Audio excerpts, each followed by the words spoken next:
Bonjour, je suis Monsieur Foreleng Love René, concepteur, développeur informatique, développeur logiciel, ancien étudiant de la faculté de droit et de sciences économiques de l'université d'Orléans.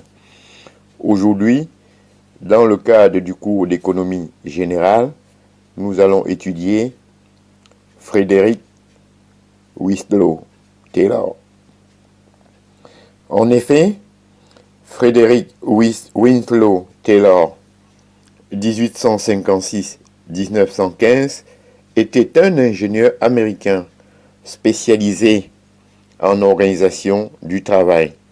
Il dut affronter un problème crucial qui se posait au Nouveau Monde au début du siècle, la pénurie de la main-d'œuvre qualifiée. Afin de rendre efficace le travail de ces masses dont l'industrie américaine avait un besoin urgent, Taylor mit en place une organisation du travail qu'il désigna lui-même sous le nom quelque peu pompeux d'Organisation scientifique du travail. OST. Le point de départ de l'OST est le Time and Motion Study, étude des temps et des mouvements. L'ingénieur note les gestes accomplis par l'ouvrier, chronomètre leur durée. Premier constat, la plupart des gestes accomplis par l'ouvrier sont inutiles.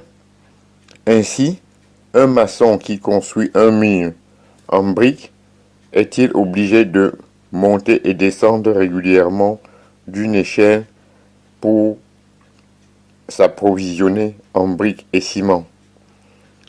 Cette opération est du strict point de vue de la production inutile. Il faut l'éliminer. Le maçon restera en permanence sur son échafaudage. Quelqu'un d'autre sera chargé de l'approvisionner en briques et ciment. L'ingénieur conçoit ainsi le one best way, la seule bonne manière de procéder. Cette démarche aboutit à une double division du travail. Une division horizontale. Le travail est éclaté en une multitude de tâches simples que n'importe qui peut, au bout d'une courte formation, réaliser.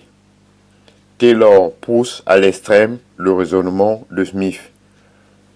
Si un ouvrier se spécialise dans une tâche, il l'accomplira plus efficacement.